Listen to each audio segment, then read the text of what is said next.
Assalamualaikum warahmatullahi wabarakatuh dan salam sejahtera kepada semua peminat-peminat bola sepak tanah air.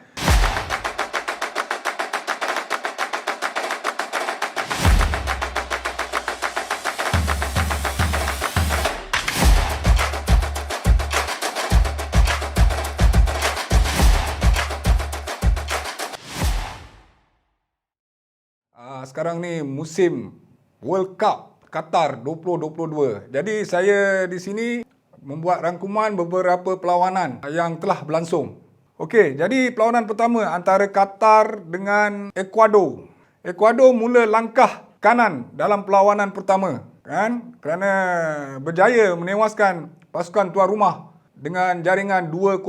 Okey, sebelum tu Qatar bermain dengan formasi 5-3-2 dan juga Ecuador dengan 4-4-2. Alright, Qatar menjadi mimpi ngeri pasukan pertama yang tewas sebagai tuan rumah pada perlawanan pertama sejak dipertandingkan dalam pertandingan Piala Dunia selama 92 tahun. Kita tidak sangka Qatar tidak mampu menunjukkan prestasi melawan kepada pasukan Ecuador. Mungkin mereka gugup beraksi kali pertama dalam Piala Dunia. Dan untuk pasukan Ecuador, kita harus beri pujian kepada ketua pasukannya kerana ketua pasukannya telah membawa pasukannya berjaya mengutip 3 mata menewaskan pasukan Qatar. Gol dijaringkan oleh kaptennya Enner Valencia pada minit 16, penalti setelah dijatuhkan oleh pemain lawan, setelah dijatuhkan di dalam kotak penalti. Alright, dan seterusnya gol kedua, satu tandukan yang cantik dari Valencia juga.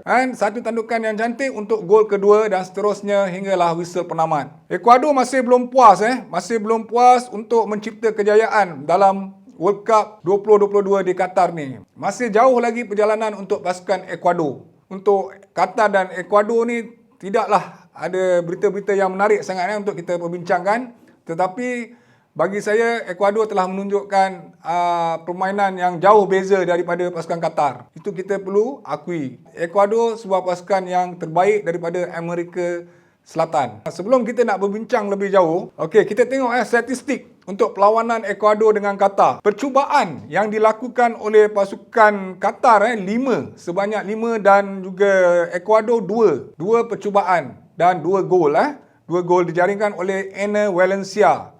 Dan juga possession tidaklah jauh sangat berbeza. Ecuador 53% dan juga Qatar 47%. Seimbanglah. Tetapi mungkin pasukan Qatar gugup, terutama pada separuh masa yang pertama. Alright, masih lagi dalam kumpulan A, Senegal dan Holland. Atau Belanda, Netherlands. Banyak yang nama bagi kita rakyat Malaysia, bagi saya sendiri, saya panggil Belanda. Okey, Belanda bermain dengan posisi 3-4-1-2 dan juga Senegal bermain 4-2-3-1. Okey, kita sentuh pasal Senegal dulu. Walau bagaimanapun Senegal tetap memberi tentangan yang hebat kepada pasukan Belanda. Sentiasa memberi saingan dan bukan mudah untuk pasukan Belanda mencipta jaringan untuk menewaskan pasukan Senegal. Namun bagaimanapun Belanda langkah kanan benam Senegal pada minit ke-84 melalui Cody Gakpo. Cody Gakpo menjaringkan gol untuk pasukan Belanda untuk gol pertama. Satu jaringan yang boleh dikatakan menarik. Dan juga gol kedua daripada Belanda dijaringkan oleh Danny Klaassen pada minit 90. Dengan jaringan gol kedua, Holland menyemarakkan lagi pemain-pemain Belanda untuk mencari gol sehingga masa tambahan dan whistle penamat kekal. Belanda 2, Senegal 0. Ini adalah ulasan untuk kumpulan A. Okey, untuk kumpulan B inilah perlawanan yang dinanti-nantikan oleh peminat-peminat pasukan England kerana mereka bertemu dengan Iran. Pada atas kertas sudah pasti pasukan England lebih orang cakap lebih kuat daripada Iran. Namun bagaimanapun perlawanan malam tu amat menarik. Amat menarik kita saksikan kerana banyak gol. England memang langkah kanan di Qatar kali ni. Pada perlawanan Piala Dunia 2022 ni, langkah kanan perlawanan pertama mereka menang besar. England kenduri gol pada perlawanan ni. Okey, 6-2. 6 England dan 2 Iran. Gol-gol dijaringkan oleh Jude Bellingham pada minit 35. Okey, gol kedua dijaringkan oleh Bukayo Saka pada minit 43 dan juga 62. 2 gol dijaringkan oleh Bukayo Saka. Setelah 17 bulan, Bukayo Saka gagal menyempurnakan penalti. Namun pada perlawanan kali ini, Bukayo Saka menunjukkan dia mampu untuk mencipta jaringan. 2 gol yang dijaringkan oleh Bukayo Saka sungguh terbaik. Dan gol ketiga seterusnya dijaringkan oleh Raheem Sterling, pemain England Raheem Sterling, dan Marcus Rashford, gol kelima. Dan seterusnya gol keenam daripada minit 90 daripada Jack Grealish. Untuk pasukan Iran dijaringkan oleh pemain Mahdi Tademi pada minit 65 dan extra time minit 93. Bagi saya, Iran memang bergantung harap kepada Mehdi Taremi. Mehdi Taremi merupakan penyerang utama pasukan Iran yang bermain bersama klub FC Porto. Okey, ini untuk pasukan England, dan England lebih bersemangat untuk meneruskan perlawanan seterusnya dan untuk mencipta kejayaan setelah lama England tidak dapat menjejaki pentas final dalam Piala Dunia. Untuk kumpulan B terdiri daripada pasukan England, pasukan The Three Lions, Iran, USA dan Wales. Pada atas kertas saya nampak England mampu melayakkan diri ke peringkat seterusnya. Seterusnya pasukan USA, pasukan USA dengan Wales boleh katakan sama hebat dan mampu memberi tentangan dalam Piala Dunia kali ini dan mampu membuat upset. Okey, untuk perlawanan pertama USA bertemu Wales. USA bermain dengan formation 4-3-3 dan Wales 3-5-2. Gol pertama dijaringkan oleh Timothy Weah yang bermain bersama klub Lille. Gol pertama pasukan USA. USA mendahului Wales dulu dan sehinggalah Gareth Bale dijatuhkan di dalam kotak penalti dan menyempurnakan tendangan penalti dengan begitu baik untuk gol penyamaan pasukan Wales. Sukar juga untuk Wales menewaskan pasukan USA kerana kedua-dua pasukan seimbang dan sama kuat. Tahukah anda, gol penalti dari Gareth Bale untuk pasukan Wales adalah gol pertamanya dalam karier bola sepak untuk kempen Piala Dunia. Itu juga gol pertama Wales dalam Piala Dunia selepas kali terakhir mereka menjaringkan gol dalam kejohanan paling berprestij selama 64 tahun. Gol itu juga gol pertama Wales dalam Piala Dunia selepas terakhir mereka menjaringkan gol dalam kejohanan paling berprestij itu 64 tahun lepas. Okey, setakat ni je untuk kumpulan B. Seterusnya perlawanan yang paling menarik untuk kumpulan C.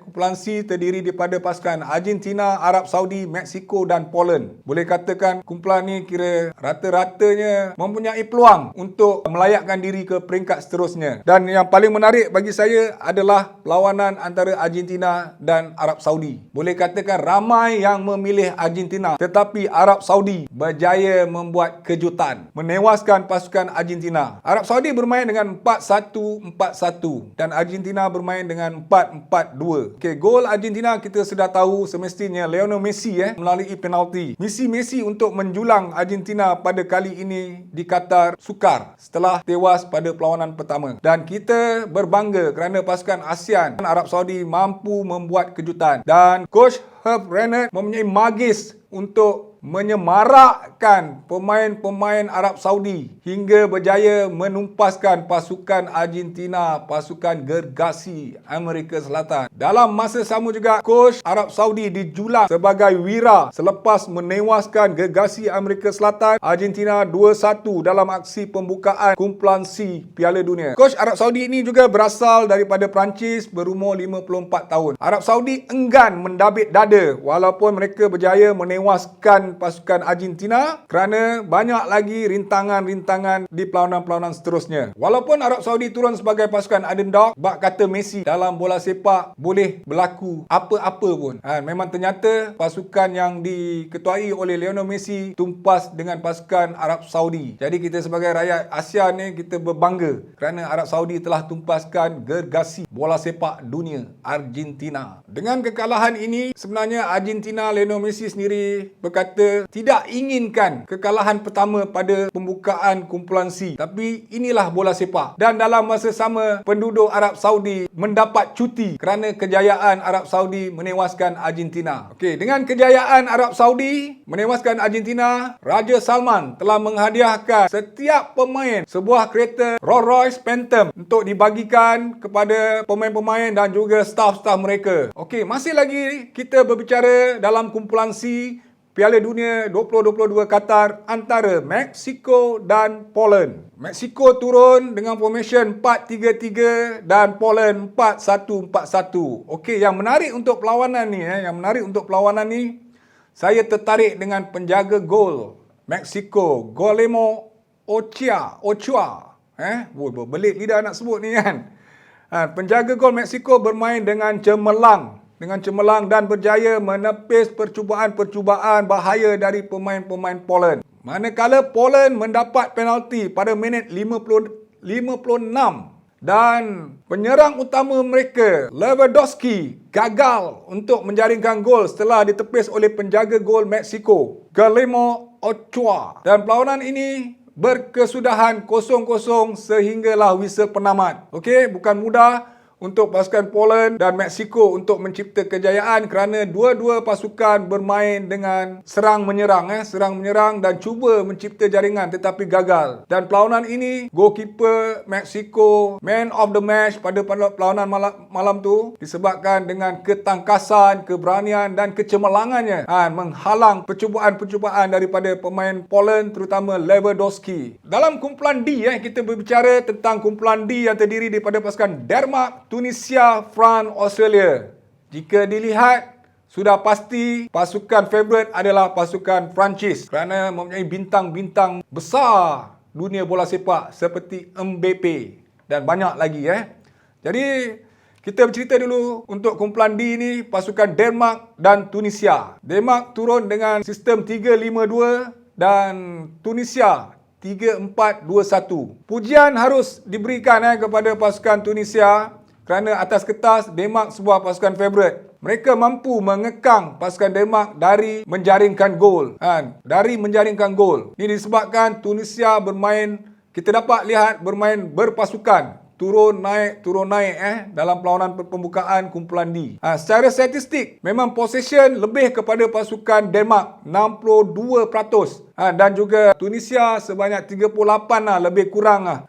Dan percubaan juga shot on target Denmark lebih 5 dan Tunisia hanya 1 percubaan. Perlawanan ini dikuasai oleh pasukan Denmark tapi masih buntu untuk mencipta jaringan dan seterusnya berkesudahan 0-0. Okey, France dengan Australia kita dapat tahu atas kertas saja France adalah sebuah pasukan yang kuat dalam Piala Dunia. Okey, France merupakan favourite lah untuk perlawanan ni bertemu dengan Australia. Walaupun Australia mengejutkan dengan gol pertama awal minit perlawanan, tapi pasukan juara bertahan. Bukan mudah untuk berputus asa. Gol pertama Australia pada minit yang ke-9 dijaringkan oleh Craig Goodwin. Namun pemain-pemain Perancis bangkit menunjukkan prestasi mereka yang sebenar hingga mampu menjaringkan gol setelah ketinggalan 1-0. Pemain-pemain France bangkit untuk menjaringkan gol penyamaan melalui Eden Rebiot pada minit 27. Dan seterusnya berpunca daripada gol penyamaan. France begitu yakin, begitu confident dan seterusnya mencipta gol kedua pada minit 32 melalui Giroud. Penyerang mereka dan seterusnya gol ketiga juga dijaring oleh Giroud. Bermakna dia menjaringkan gol 2 gol pada perlawanan malam tu. Dan yang paling penting sekali, penyerang sensasi pasukan Perancis mencipta jaringan juga pada minit ke-68, Kylian Mbappe, pemain yang bermain di PSG dan anak emas untuk pasukan PSG dan juga penyokong-penyokong pasukan Perancis. Perancis berjaya menewaskan Australia 4-1 walaupun ketinggalan. Nampaknya suasana Piala Dunia pada kali ini makin lama makin rancak. Ini masih awal kerana pusingan pertama, perlawanan pertama, dan kita akan saksikan lebih banyak lagi aksi-aksi yang menarik dan kejutan-kejutan seperti dilakukan oleh Arab Saudi terhadap Argentina. Okey, setakat ni dulu rangkuman kita untuk Piala Dunia 2022 Qatar. Dan kita dapat lihat suasana bahang makin lama makin menarik, makin lama makin rancak dan banyak kejutan-kejutan yang akan berlaku selepas ni. Dan kepada peminat-peminat, jangan lupa ikuti Flash Sukan. Setiap minggu kita akan paparkan rangkuman-rangkuman dan keputusan-keputusan Piala Dunia untuk pusingan awal hinggalah ke perlawanan akhir nanti. Berjumpa lagi bersama saya Azman Adnan di Flash Sukan.